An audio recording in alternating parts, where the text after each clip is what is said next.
Hi, welcome back. So this is the final week of this course on Marxist philosophy.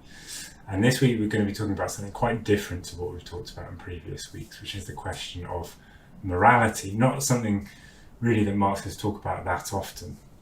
Why is that? Well, Marx once said quite famously that, and I quote, "In all ideology, men and their circumstances appear upside down as in a camera obscura." He also famously explained that in any class society, the ruling ideas are always those of the ruling class.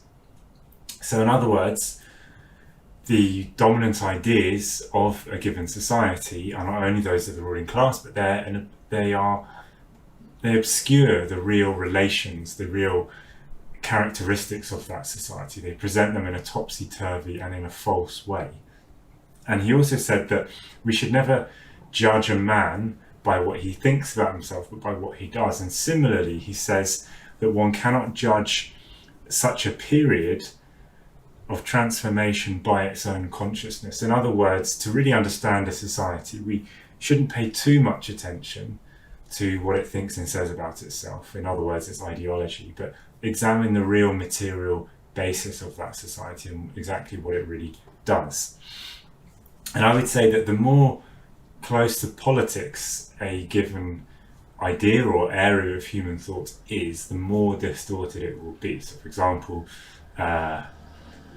bourgeois economics, the economics that you're taught at university, for example, is pretty openly a distortion of reality. I mean, it's just a blatant apology for capitalism. It's not really a scientific theory at all.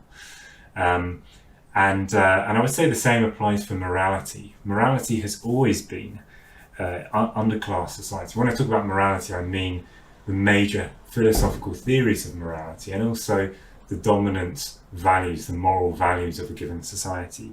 These have always served the purpose of justifying the rule of the ruling class and of the mode of production that presently exists, and of obscuring the real injustices of that society. And the way it does this in general is through obfuscation, is abstractness, blurring and even ignoring the real class contradictions and injustices of society. That's the main approach of all the moral theories, no matter how different they are. They really all have that in common. They never start out from an analysis of the unequal and exploitative character of the society that their authors or practitioners belong to. They always take that for granted. They never question that. They never say, for example, or start out by saying, can this society allow people to behave in a moral way? Is it really possible in a capitalist society or in a feudal society for people to obey the moral rules that we set them? And is that justified, therefore? Do we need to change that society? They never really look at that. Everything is looked at from the point of view of the individual and their behaviour. And the social context in which they live is generally ignored entirely. And so in this way, it kind of justifies the unjustifiable character of class society. Now, throughout most human history, this morality, this official morality, was of course a religious one. And this dominant ideology of religion that you had, this kind of illusion which held society together with all of its massive contradictions and injustices, of course it had recourse to an external power to explain and justify everything. In other words, an almighty God or a group of gods greater than society, greater than individuals, was timeless, eternal, and it really defined what was right and what was wrong. And you couldn't really question this for fear, of course, of eternal punishment by those very gods themselves. And so what was really happening with this ideology is that the real foundations of society, again, were being ignored. But in reality, is those material foundations of society, whether it be feudal or slave society or capitalist, the structure of that mode of production ultimately is what gave rise to certain kinds of behavior, certain expectations or norms, such as, a certain kind of family structure and sexual relations, for example. And it's that really produces the need for these moral codes, which are then sanctified and made eternal by this God. The most obvious example of this, I suppose, is the question of theft, because obviously if you live in a society without private property and inequality, you don't need a moral code against theft. In fact, theft itself is not really, doesn't really make any sense. The concept probably wouldn't even exist. So the commandment never to steal is a product of a pre-existing social development in which you get, of course, not only private property, but massively unequally distributed private property. That's what gives rise to the ability even to have a concept of theft. And then, of course, the widespread behavior of thieving, of course, is made unavoidable, really, by the massive inequality of such societies, right? So that's the real genesis and basis for that moral code, but it's then presented as if it comes from heaven and is absolutely eternal, of course, and that gives it it basically serves to justify and sanctify the inequality of that society. And I would say that for the same reason that this moral code was always false and topsy-turvy and ignored the real basis of those moral norms, for that same reason, such commandments or moral codes have always been ignored. There's no moral code that any society has developed, any class society anyway has developed, that has been by and large adhered to. Basically, all of these rules are routinely flouted. Hypocrisy is really the watchword of any class society, including capitalism. Every ruling class in history has practiced wars of conquest, which involve killing, obviously, thievery, and lying as well. All of those things are really absolutely integral to fighting any war by a ruling class. And of course, ruling classes throughout history are infamous for their adulteration, their keeping of mistresses, and of course also their greed, all of which are, officially wrong in pretty much any religious moral code, and yet all of them are pretty much routinely ignored by the ruling class of that society. So hypocrisy is the defining feature really of morality, or of official morality, shall we say. And that's the case today, very much so. We're all probably aware of the political hypocrisy that we see around us, and again it stretches into morality. I'll just give some examples. Just yesterday I saw that in Britain the Archbishop of Canterbury declared in defence of Prince Andrew and his alleged behaviour that we mustn't demand that our royals be superhuman.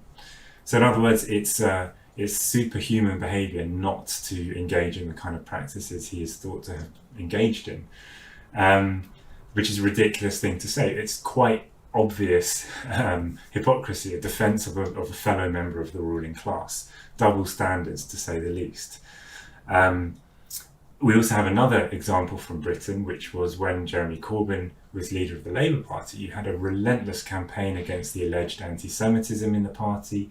No Blairite MP could help themselves but to give issue sort of moral indignation at their shock and horror at the fact that the Labour Party could have so much racism within it.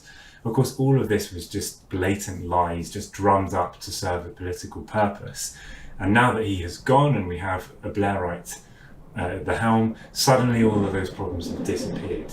And suddenly the wave of anti-Semitism from Labour members you don't hear anything about. And on the other hand, you have all of those people named in the leaked report, and absolutely nothing is done about any of that. The hypocrisy is glaring.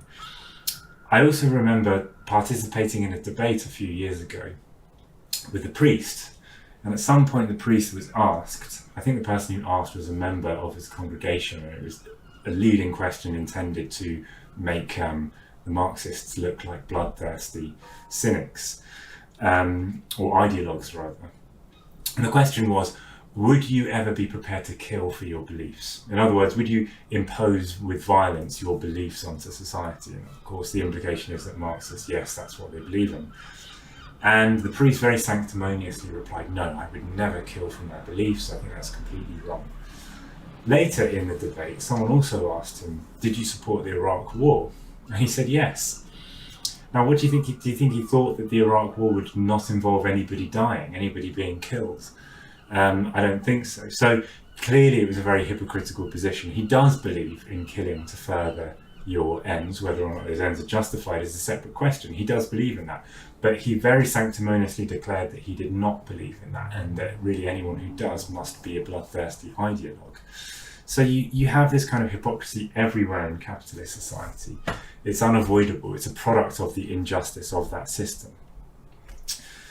Now, with the bourgeois enlightenment, bourgeois revolution, human thought took a big step forwards, and materialism was revived. And this reflected itself in the moral theories, which no longer saw God and ancient dogma as a sufficient basis for a moral code, and it, instead a sort of rational basis for moral behaviour was sought. And I suppose that was a step forward. However, it has to be said that their efforts were really just as abstract and as ahistorical as the religious ones, in the same kind of way that the ideals of the bourgeois revolution, of establishing an age of reason and of equality, those were always, as Marx explained, very abstract and could not really find realization, because capitalist society is just another class society based on a new form of exploitation. And in the same way, these moral codes were, yes, they didn't base themselves on God, but they were equally abstract and ahistorical, and therefore could never really be applied, and indeed they never really have been followed. There were really two main trends to bourgeois moral philosophy, which is Kantianism and utilitarianism. As I said, they're both very abstract, and they search for a sort of timeless moral code which will always be valid. Now, let's start with Kant's one, the categorical imperative. And this teaches us that to establish any kind of maxim of behaviour, meaning like a rule, a moral rule of behaviour, what we have to do is search for a principle that is universalizable. So, in other words, you take a kind of behaviour such as lying. Is that universalizable? In other words, would it be good if everybody lied? Well, clearly not. Would it be very good if people told the truth? Well, you'd be inclined to say yes. So that's the rational basis for your rule that society has, or members of society must abide by in order to be moral. The abstractness of this is obvious, right? First of all, like I said, no one ever really, or very few people, seriously follow such a rigid guideline. But also, it's obvious that it's not even really true as an ideal, regardless of whether or not such an ideal can be maintained. Clearly, lying in some circumstances is not only not bad, but very good.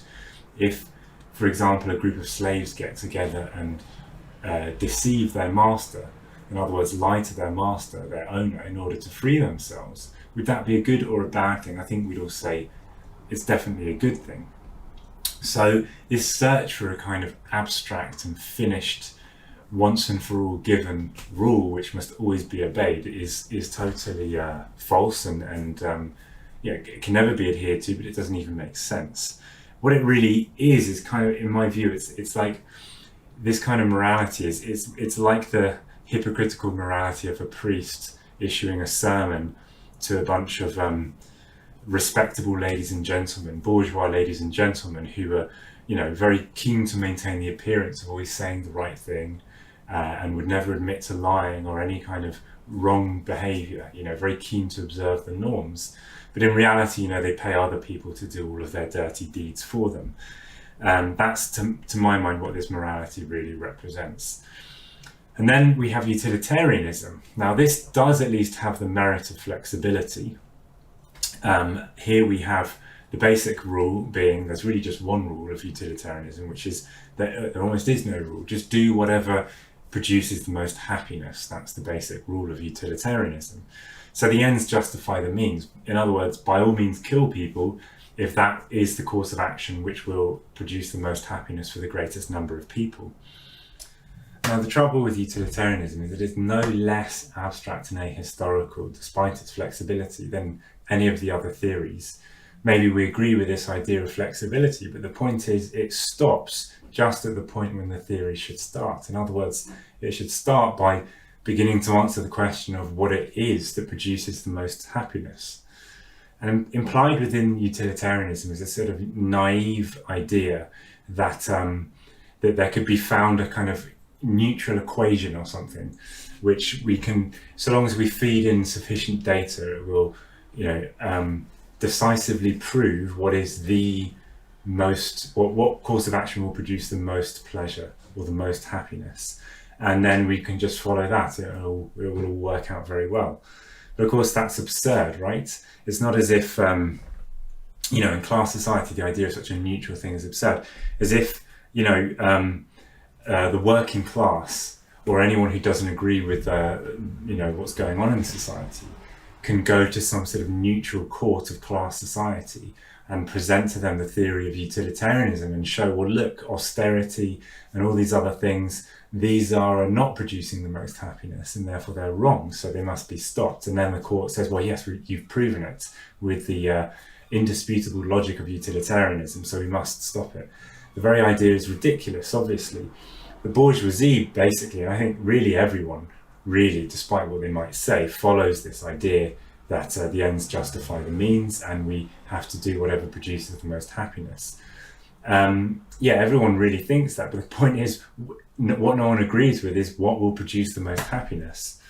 And the capitalists tell us that austerity may have some unpleasant side effects, increasing inequality, etc. But, it's necessary because ultimately that will produce a richer and a happier society. Or invading another country to spread democracy, that also is the right thing to do. But of course, the whole point is that these things reflect their interests in truth and not the interests of society as a whole, and certainly not the interests of the working class. As I said, the working class cannot then disprove these ideas. There is no neutral court of class society that will listen to them, much less that has the power to carry out any decisions. So, as Trotsky pointed out, the real question is not whether the ends justify the means. As I said, I think most people, or pretty much everyone, really follows that. The real question is what justifies the ends? Is the end the continuation of capitalism or its replacement with socialism, for example? So Marxists do basically agree that the ends justify the means, but of course our ends are the establishment of socialism, and for us everything is subordinated to that. That doesn't mean that we're bloodthirsty ideologues who will always kill for what we believe in, because it doesn't follow that just because the ends justify the means, any course of action is correct. Of course, you have to follow what best serves your ends, right? What best raises class consciousness and increases the power of the proletariat. It doesn't necessarily follow that involves anything unpleasant at all. But yes, for us, the ends do justify the means. So any scientific theory of morality for us it has to be materialist, and it must basically say the truth, which is that there is no such thing as an eternal or timeless morality. There's no morality that comes from somehow outside of society and to which all societies must adhere and everyone in society must adhere to as well. There are different societies with different moralities, and they could only have those moralities that they do have. Morality is a product of a given set of social relations. Now, it is true that there are some moral codes which you'll probably find more or less in common between all societies, but that only shows that there are some common features to all societies. For example, you wouldn't be very likely to find any moral code that says you should always kill people. Of course, it's not really very beneficial to any society for people to be doing that. But nevertheless, yes, the moral code flows from the relations of that society, the social relations, and they change as those social relations change. Not only that, but within a given society as well, there is more than one morality because there are different classes with different interests. So in other words, there is the morality of the picket line. And the morality of the picket line involves things like obviously solidarity, collectively fighting together, but also, fighting against anyone who tries to break that solidarity, obviously a strike breaker or a scab. And for the working class, that morality is very good. In fact, it's the highest kind of morality. But for the capitalists, the morality of the picket line is thuggery, and that is how they present it. The point is, there's no way of finding a common agreement between these two moralities. The bourgeoisie can only have their morality, the morality of the individual, basically. And the working class has to have its own morality. It has to struggle for that morality, and that's what our fight is all about. So we don't have any illusions about morality. We know that it's broken all the time, and that class society requires it to be broken. What we're really interested in is not establishing some sort of ethical code that we try to foist onto people, but instead we're interested in understanding why it is that class society, and specifically capitalism, make people behave so immorally all the time, or rather make people break the professed morality of their society. Why there is so much injustice, hypocrisy, why there are so many crimes in society, and why these never seem to be able to be dealt with, and why the rich and powerful always get away with behaving in the most immoral way, or in the most hypocritical way. So for us, the highest moral principle is really simply whatever serves best the interests of the proletariat, whatever hastens the emancipation of the working class and ultimately humanity from class society. That is what is moral, and everything else is just, fig leaves and illusions, basically. Lenin stated that without revolutionary theory, there can be no revolutionary movement. Without a revolutionary theory, we are bound to take in the ideas that surround us. Under capitalism, these are ideas that ultimately defend the status quo. In Well-Read's upcoming book on the history of philosophy, Alan Woods looks at the development of philosophical thinking from the ancient Greeks all the way through to Marx and Engels, who brought together the best of previous thinking to produce the Marxist philosophical outlook, which looks at the real material world, not as a static, immovable reality, but one that is constantly changing and moving according to laws that can be discovered. Through this, we can learn how philosophy becomes an indispensable tool in the struggle for the revolutionary transformation of society. Pre-order your copy now at www.marxist.com/HOP.